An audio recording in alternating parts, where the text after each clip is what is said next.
It started like any other quiet morning in Maple Ridge Estates, birds singing, sprinklers ticking, sunlight spilling over trimmed lawns. Everything looked peaceful, perfect, almost too perfect. Then the rumble came. 6 black SUVs rolled down the street, engines low and heavy. Neighbors peeked through curtains as men in dark jackets stepped out, bright yellow letters flashing across their backs. FBI. Within seconds, they were swarming Patricia Lawson's house, our neighborhood's self-declared queen.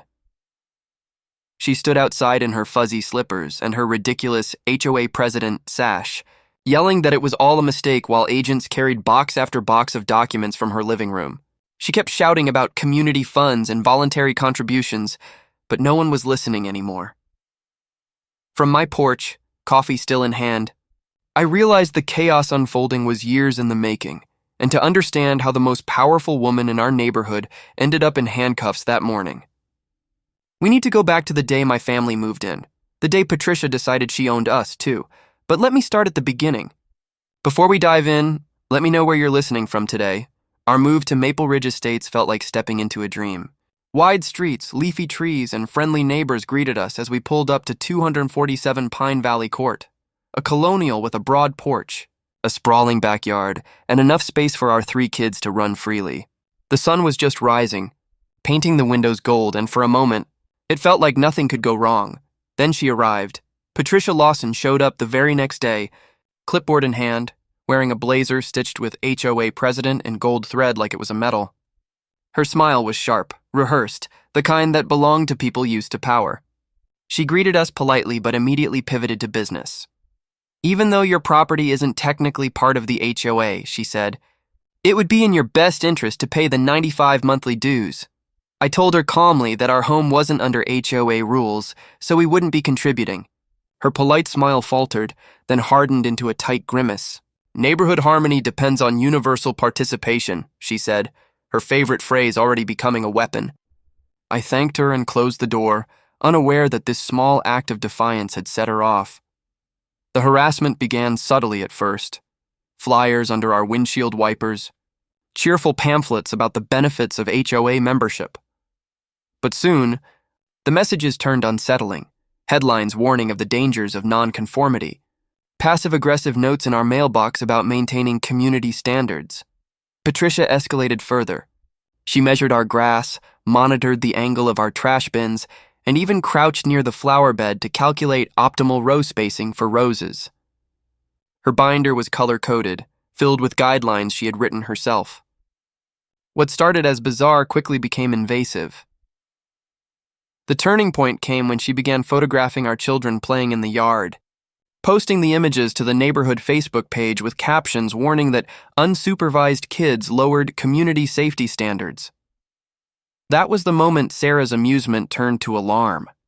Sarah, a forensic accountant, began digging. While I documented Patricia's harassment, she traced the HOA's finances. What she uncovered was shocking. Hundreds of dollars funneled monthly from unsuspecting neighbors, but almost nothing went toward community projects. The HOA collected more than $13,000 a month, yet all we saw were a few flower beds and a picnic that cost less than $500. We requested formal financial statements, all ignored. Patricia's intimidation grew. HOA meetings in her backyard, speakers facing our house, hours of self-righteous lectures about the dangers of non-compliance.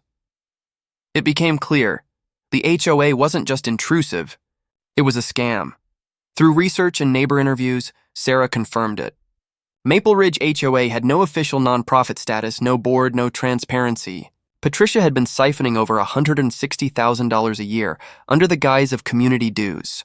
She had created a personal empire, complete with fake reports, fake board members, and even fictional neighborhood improvement projects. By the end of that first chapter of our fight, it was no longer about harmless rules or polite neighborly disagreements.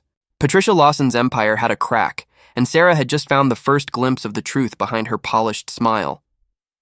Once Sarah began connecting the dots, things escalated quickly. She partnered with George Hoffman, a retired federal prosecutor from the neighborhood, and together they began piecing together the full extent of Patricia Lawson's deception. George's experience with federal investigations combined with Sarah's forensic accounting skills was a perfect storm. What they uncovered was astonishing. Patricia hadn't just been harassing neighbors, she'd been running a full-blown embezzlement operation. Every dollar from HOA dues had been funneled into her personal accounts. The community improvement projects? Fabricated. The board members listed in official filings? Mostly imaginary. One name, Jennifer Excellence, turned out to be the name of a childhood doll. The financial records showed luxury purchases disguised as neighborhood upgrades, a $40,000 kitchen renovation, multiple vacations, a hot tub, even a collection of ceramic unicorns logged as beautification projects. Patricia's confidence began to crack. She doubled down with threats, fake legal notices, and bold claims meant to intimidate residents.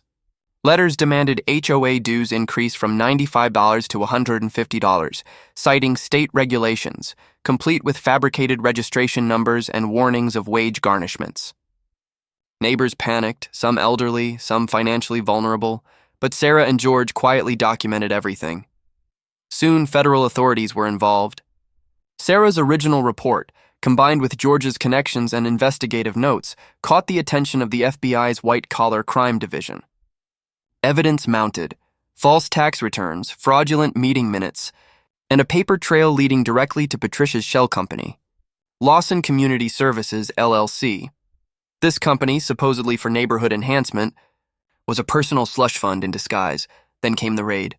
A sunny Tuesday morning erupted into chaos as 6 black SUVs rolled up the street, agents in tactical gear storming Patricia's house.